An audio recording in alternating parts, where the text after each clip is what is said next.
Waalaikumsalam warahmatullahi wabarakatuh. Lu ketua kelas pimpin doanya, Nak.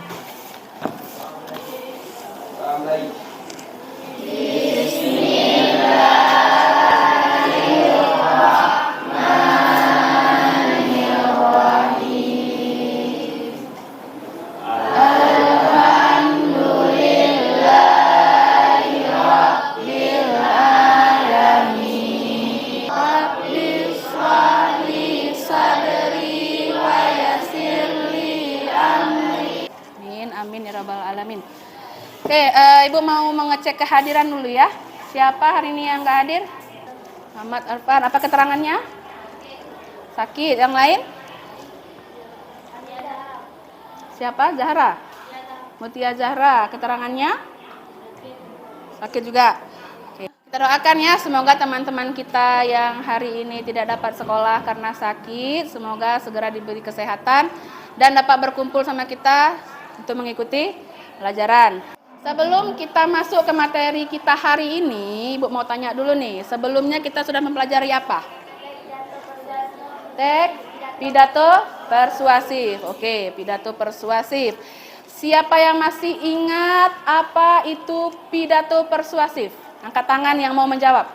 Ya, silahkan. Khairuzi.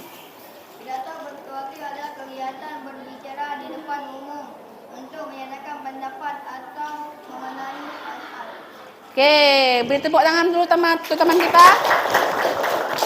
Jadi pidato persuasif itu adalah kegiatan berbicara di depan umum. Ada yang masih ingat apa saja struktur teks pidato persuasif?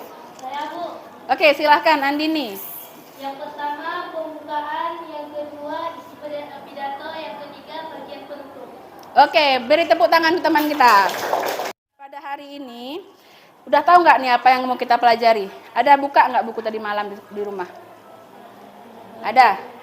Apa yang mau kita pelajari?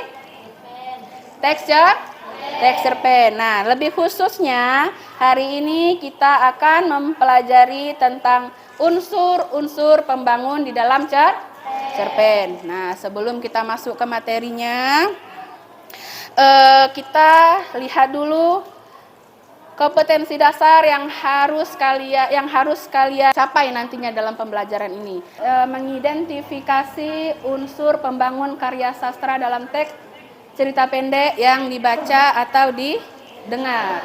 Tujuan yang harus kalian capai yaitu kalian nantinya harus bisa mengidentifikasi unsur pembangun karya sastra dalam teks cerpen. Nah, sebelum kita mulai masuk ke materinya, silahkan kalian mencermati video yang akan ditampilkan depan.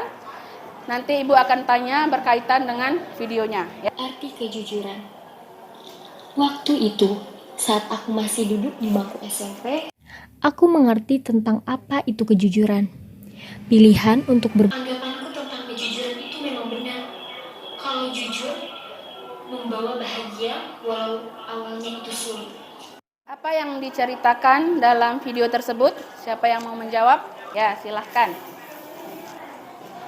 Apa yang diceritakan dalam video tersebut?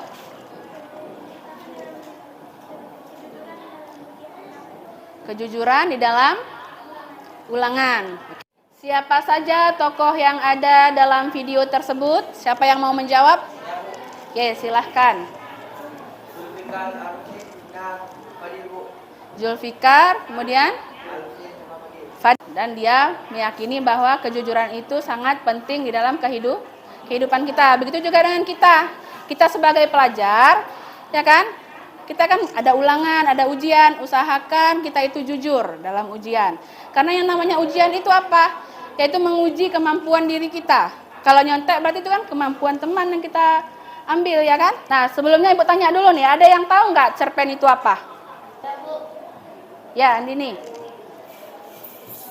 Cerpen adalah merupakan salah satu jenis karya berupa kisah atau cerita tentang kehidupan dan seluk-beluknya lewat tulisan pendek. Ya, Vina di belakang, coba dibaca nak yang di depan. Kisahan pendek kurang dari 10.000 kata yang memberikan kesan tunggal yang dominan dan memusatkan diri pada satu tokoh. Konfliknya yang sederhana. Biasanya di cerpen itu memiliki alur tunggal. Novel. Novel juga ceritanya berbelit-belit, kemudian tokohnya banyak gitu.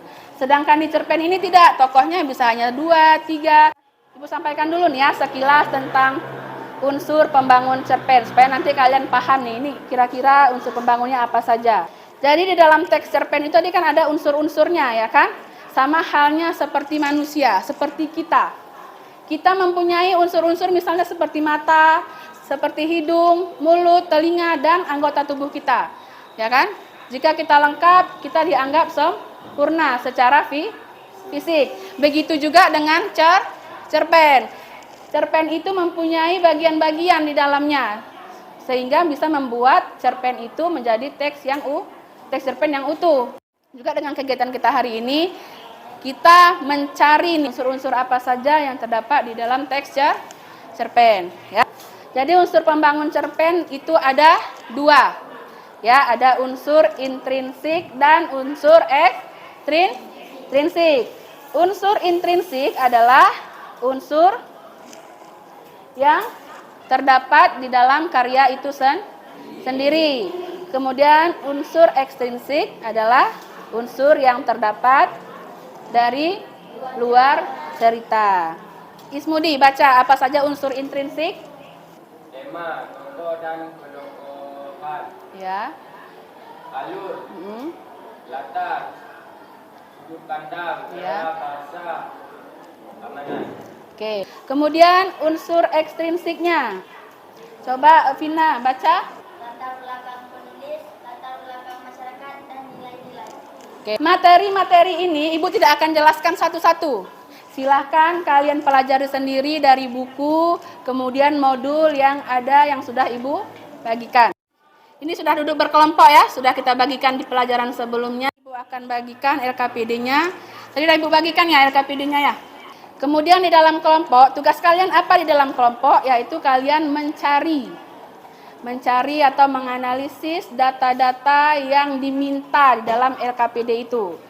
Nah, sebelum kita mulai nih mengerjakan LKPD-nya, sebelum berpusing-pusing ria, kita melatih fokus kita dulu ya. Oke, siap? Siap? Oke, jadi permainan kita sekarang yaitu adalah tepuk pagi, siang, sore. Selamat sore, selamat siang, selamat pagi, selamat siang, selamat pagi, selamat malam. Ada sedikit terdengar sayup-sayup tepuk tangan ya.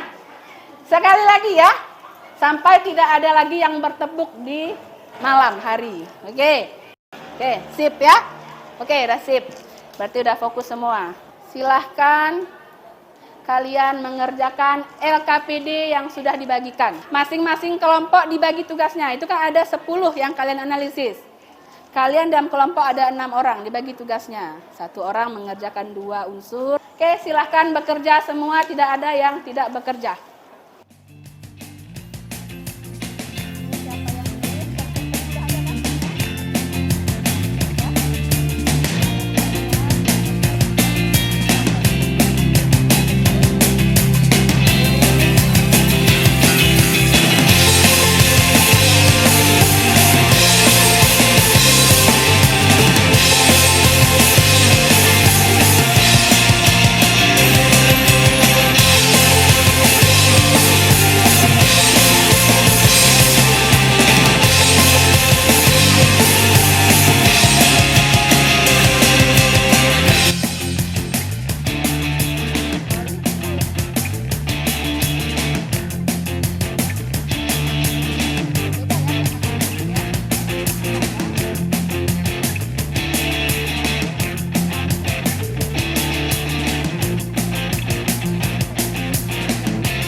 Oke, kelompok 1 silahkan. Siapa yang mau?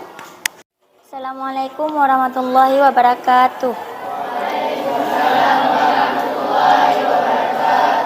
Tema ilmu pengetahuan. Dikisahkan Mogu sebagai tokoh utama memiliki rasa akan haus tentang ilmu pengetahuan dan digunakan untuk tujuan kebaikan bersama. Beri dia O, beri dia W, beri dia wow. Oke, silahkan kelompok kedua. Siapa yang mau mempresentasikan? Assalamualaikum warahmatullahi wabarakatuh. Dari alur atau plot, dari awal cerita hingga akhir cerita, penulis secara konsisten menggunakan alur maju. Sudut pandang orang pertama. Pada teks cerita aslinya sering ditemui percakapan menggunakan kata aku seolah-olah menjadi tokohnya langsung. Amanat. Pesan moral yang bisa ditangkap adalah gunakanlah ilmu untuk kebaikan dan bermanfaat untuk masyarakat, banyak seperti yang dilakukan Mogu. Jangan mencari ilmu hanya untuk membuktikan diri yang terbaik lalu merendahkan orang lain, serta jangan mudah iri dengki terhadap kelebihan orang lain seperti tokoh Monda. Assalamualaikum warahmatullahi wabarakatuh. Waalaikumsalam warahmatullahi wabarakatuh. Kami dari kelompok 5 ingin mempresentasikan isi teks Anak Rajin dan Pohon Pengetahuan. Nomor 9, unsur ekstrinsik. Hasil analisis kondisi sosial masyarakat pedesaan di Indonesia. Bukti pada teks. Kondisi pedesaan tempat Modu tinggal di dalam cerpen terinspirasi dari kondisi pedesaan di Indonesia, di mana mayoritas penduduknya bekerja sebagai petani di ladang dan memiliki tingkat pendidikan yang rendah. Oke, yuk beri tepuk tangan untuk teman kita kelompok 5. Beri dia W, Beri dia O, beri dia W, beri dia wow. Oke, selesai. LKPD-nya masih belum lengkap atau ada yang salah, silahkan diperbaiki dan dikumpulkan nanti di luar jam pelajaran ya. Unsur intrinsik cerpen. Yang pertama ada tema. Tema itu apa? Yaitu inti atau gagasan dasar dari sebuah Unsur yang kedua ada tokoh dan penokohan. Apa itu tokoh? Yaitu tokoh adalah pelaku.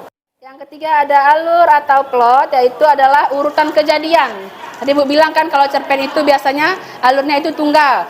Untuk pertemuan selanjutnya kita nanti akan masuk ke struktur dan kebahasaan dari teks cerpen. Nanti kita berdoa sebelum menutup pembelajaran kita ya.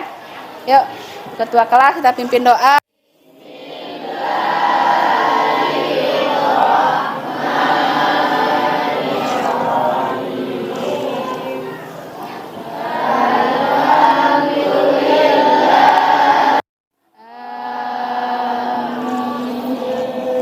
Oke, baik. Terima kasih untuk anak-anak semua. Semoga apa yang sudah kita pelajari hari ini bermanfaat untuk kita semua. Ya, amin, amin ya rabbal alamin. Oke, sekian pertemuan kita hari ini. Assalamualaikum warahmatullahi wabarakatuh. Waalaikumsalam.